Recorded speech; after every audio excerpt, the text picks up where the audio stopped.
Hello dear children, welcome back and I am Dr. Jisha Jo. In this video, we shall discuss about stomatal transpiration. Now in the previous video, we have seen that there are three different types or kinds of transpiration based on the region from which transpiration occurs. Do you remember which are the three kinds of transpiration? They are stomatal transpiration, cuticular transpiration and lenticular transpiration. And coming to stomatal transpiration, we shall discuss about the mechanism of stomatal transpiration. So we have seen what are stomata. Stomata are minute openings or pores present on the surfaces of leaves, on the epidermis of leaves. And we know that the water is absorbed by the root hair, and this water absorbed by the root hair is conducted up through the xylem of the stem, and it finally reaches the tissues of the leaves through the leaf veins of the leaves. So I'm just drawing that is the stem, that is the root there, the root hair.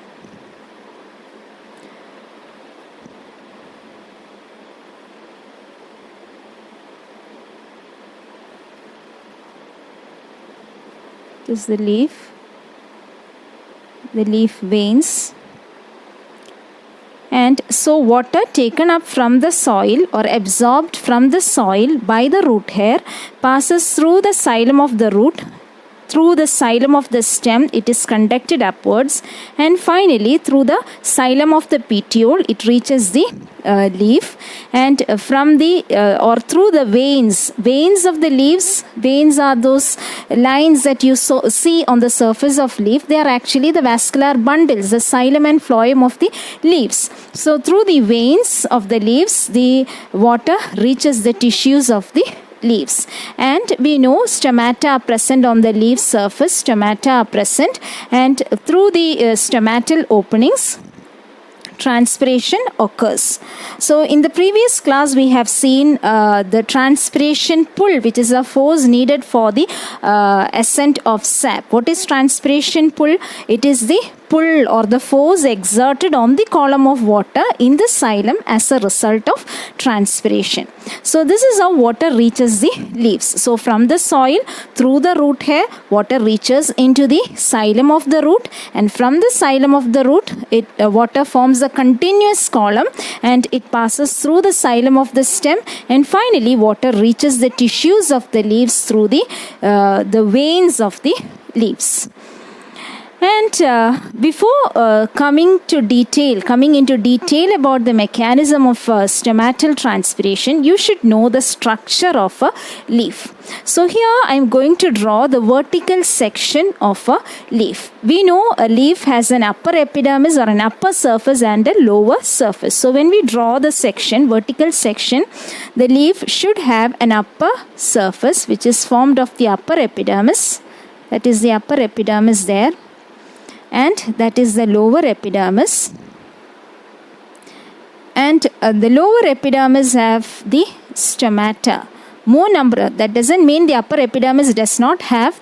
Upper epidermis also have stomata, but the number will be less. That is to reduce the rate of transpiration, because it is the upper surface that is exposed to heat, exposed to light, exposed to heat, exposed to wind, more exposed. So if there are more number of stomata, the rate of transpiration will be more. So more stomata are concentrated on the lower surface of the leaves, especially in dicot plants. In dicot leaves, the stomata are present mostly on the lower surface than on the upper surface, whereas in the monocot plants they are almost equally distributed on both the surfaces of the leaves. So there is an upper epidermis, that is the upper epidermis,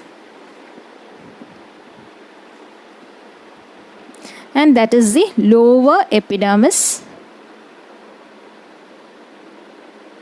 The lower epidermis have the stomata guarded by two bean-shaped guard cells, and coming to the inner tissues, the cells or the tissue that is present between the upper and the lower epidermis is collectively called as the mesophyll. Mesophil. P-H-I-L-L. Sorry, P-H-Y-L-L, mesophil. In dicot leaf, the mesophil is differentiated into two. The layer of the mesophil seen just below the upper epidermis, you can see the cells are columnar, column-like cells. Columnar cells, and this layer is called as the palisade layer. Palisade mesophil or the palisade layer. Whereas the lower region is formed of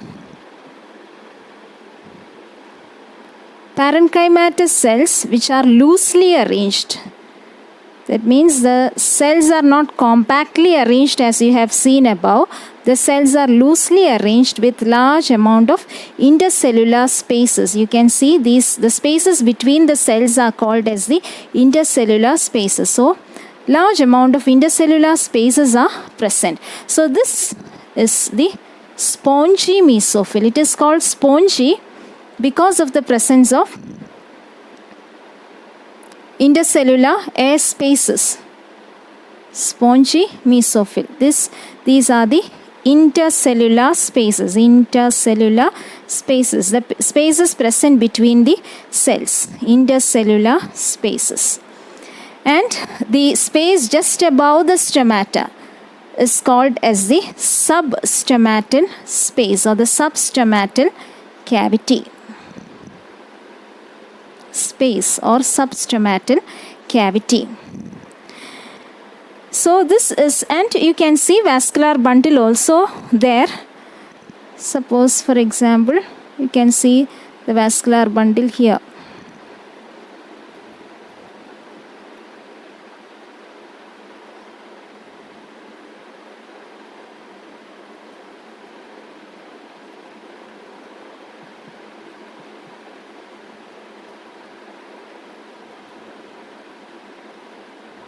Okay, so that is the vascular bundle which is formed of xylem and phloem. So that is the vertical section of a leaf. So the leaf has an upper surface and a lower surface. So in a vertical section also you can see the upper and lower surface, which is represented by the upper epidermis and the lower epidermis. And you can see stomata mostly on the lower epidermis, and the presence of stomata, more amount of stomata, more number of stomata on the lower epidermis reduces the rate of transpiration. Then the tissue seen between the upper and lower epidermis is called as the mesophil, and mesophil is differentiated into two. The upper mesophil, upper layer is the palisade layer or the palisade mesophil, which is formed of compactly arranged column-like cells, columnar cells, columnar cells. And they are compactly arranged. There is no intercellular spaces between the cells in the palisade layer, whereas in the spongy mesophil, you can see the cells are loosely arranged. They are actually parenchymatous cells which are loosely arranged with a large amount of intercellular spaces. Because of the presence of these intercellular spaces, they are called as the spongy mesophil, and the space just above the stomata is called as the substomatal space. And you can see the vascular bundle also there. Vascular bundle comprises of the xylem and phloem. So water which is absorbed from the soil by the root hair passes into the xylem of the root, from where it is conducted upwards through the xylem of the stem, and finally it reaches the xylem of the petiole, and then it enters into the leaf veins. The leaf veins are formed of the xylem vascular bundles which are composed of xylem and phloem. So now the water from the soil has passed up through the xylem of the stem, and now it has reached the leaf through the xylem of the veins of leaves. Now water has reached the tissues of the leaves through the veins of the leaves. So from the xylem, water enters into the cells of the leaf, the tissues of the leaves. Now you can see the cells of the spongy mesophil or the cells of the mesophil are exposed to the intercellular spaces. The cells are the surfaces of the cells are exposed to the intercellular spaces. Now what happens is that water inside the cell forms a thin film on the surface of the cell. So from the xylem, water enters into the cells of the mesophyll. The mesophyll cells have their surfaces exposed to the intercellular spaces, and the water from the cell forms a thin film on the surface of the cell. Water from the cell forms a thin film on the surfaces of the cell, and water from this thin film evaporates, and the intercellular space gets saturated with water vapor. So the intercellular spaces gets saturated with water vapor. How? By the evaporation of water from the thin film on the cell surfaces, which are exposed to the intercellular spaces. Now this water vapor which is present in the intercellular spaces, we know the intercellular spaces are connected to one another. From one intercellular space, the water vapor can move on to the other, and finally from the different intercellular spaces, the water vapor moves into the substomatal space or the substomatal cavity. Now this substomatal space or the cavity becomes saturated with water vapor. And as a result of this high concentration of water vapor in the substomatal cavity, water vapor will diffuse water. How does diffusion takes place? The molecules move from a region of higher concentration to a region of lower concentration. So since this region is more concentrated, what happens? The molecules will diffuse out into the atmosphere through the stomatal opening or the stoma from the substomatal cavity. So once again, so from the root, water has now reached the tissues of the leaf, and from the xylem of the veins, water enters into the cells of the mesophyll. Now the cells of the mesophyll are exposed to the intercellular spaces, and the water from the cells form a thin film on the surfaces of the cell, and this water gets evaporated, and the intercellular space gets saturated with the water vapor, and this water vapor finally from the different intercellular spaces diffuse into the substomatal cavity or the substomatal space. Substomatal cavity or substomatal space is the space just close to the stomata. So once the substomatal cavity or the substomatal space is saturated with water vapor, naturally diffusion takes place from the substomatal space to the outside. So this is how transpiration occurs. Now, as the cells lose water, you can see the water being lost from the cells to the intercellular spaces in the form of water vapor. So, as the cells lose water, there is a water deficiency inside the cell, and this water deficit is compensated by drawing more amount of water from the xylem. So I hope that much is clear to you. Now I have told you in dicot leaves, more number of stomata are present on the under surface or on the lower surface of the leaves. This is demonstrated by a simple experiment using cobalt chloride paper. And in the previous video we have seen that cobalt chloride is an indicator of moisture. Dry cobalt chloride paper is, what is the color of dry cobalt chloride paper? It is blue in color, and when it absorbs moisture, it becomes pink. So this simple experiment shows that more number of stomata are distributed on the lower surface of the leaves than on the upper surface. So what is done is that in the experiment, a well-watered potted plant is taken, and onto one of the leaf, cobalt chloride paper is attached on the upper surface using a glass slide and pin. The cobalt chloride paper is attached onto the upper surface of the leaf, and also another strip of cobalt chloride paper is attached on the lower surface. And this setup is kept like that for some time. You can see that the cobalt chloride paper on the lower surface of the leaves turn pink at a faster rate than the cobalt chloride paper which is present on the upper surface. This shows that more number of stomata are present on the lower surface. It is because more number of stomata are present on the lower surface, the rate of transpiration is more. That is, more amount of water vapor is released, and this causes the fast change in the color of cobalt chloride paper on the lower surface of the leaf.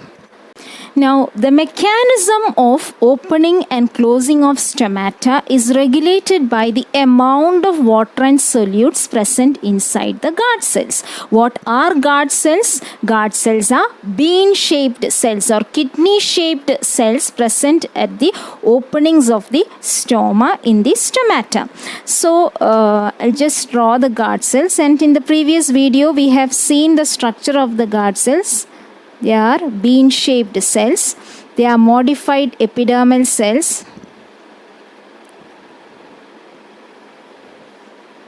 Certain cells of the epidermis gets modified and form the guard cells. Okay, so they are modified epidermal cells. And I told you that the other epidermal cells, what is the difference between guard cells and the other epidermal cells? The other epidermal cells do not contain chloroplast, whereas guard cells contain chloroplast. So you can see the nucleus there. The other epidermal cells also will contain nucleus. But chloroplast will be present inside the guard cells. Guard cells will be green in color and chloroplast will be present. Another important feature of the guard cells is that their inner walls are thickened. Inner walls are thick. Thick inner walls. Whereas the outer walls are thin. As you see, the outer walls of the guard cells are thin, whereas so this is the thick inner wall. These are the chloroplast.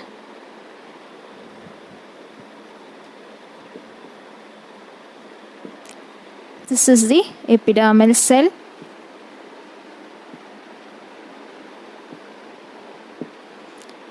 Guard cell.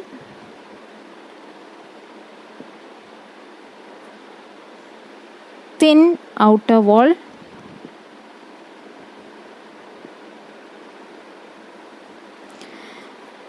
So, we have already discussed about it in the previous video. Once again, I shall explain it. So, here the guard cells are modified epidermal cells. Guard cells are bean-shaped or kidney-shaped cells present at the opening of the stoma. That is the stoma. The pore is called as the stoma. And this entire structure is the stomatal apparatus.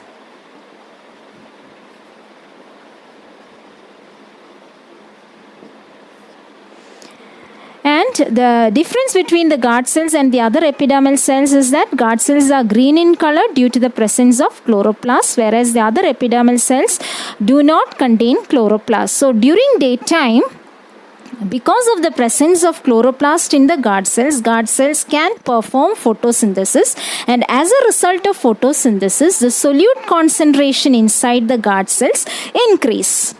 And so what happens? Guard cells take in water from the surrounding cells, draws in water from the surrounding cells, because as the solute concentration inside the guard cells increase, the solution inside the cell, guard cells become hypertonic. So water will be drawn in to the cell from the surrounding epidermal cells. As a result, what happens? The cell swells up, or the cell becomes turgid.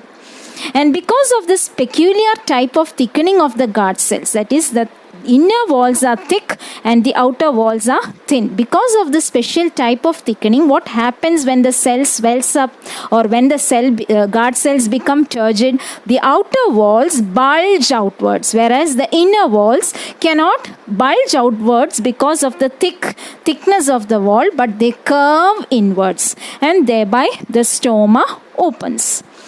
Whereas during night or when there is a deficiency of water inside the leaf, what happens? The guard cells lose their turgidity. That is, they release water, or water from the guard cells move out or diffuse out into the surrounding epidermal cells. So when there is a deficiency of water inside the leaves, what happens? The plant has to conserve the water that is already present inside the leaves. Otherwise, there is a tendency for wilting. So to prevent wilting, if there is a deficiency, water deficiency inside the plant or in the leaves, soon what happens is that the stoma closes. How does it close? That is, the guard cells lose water to the surrounding epidermal cells. And as a result, the guard cells become flaccid. And so the stoma closes. So the opening and closing mechanism of the stomata is regulated by the amount of solutes and water present inside the guard cells. So I hope that is clear to you, the mechanism of stomatal transpiration. So in this video, we have mainly concentrated on stomatal transpiration and the mechanism of stomatal transpiration. I hope the session is clear to you. Please be up to date, children. Please watch the videos regularly. If you have any doubts or suggestions, please give your doubts and suggestions in the comment section. Thank you.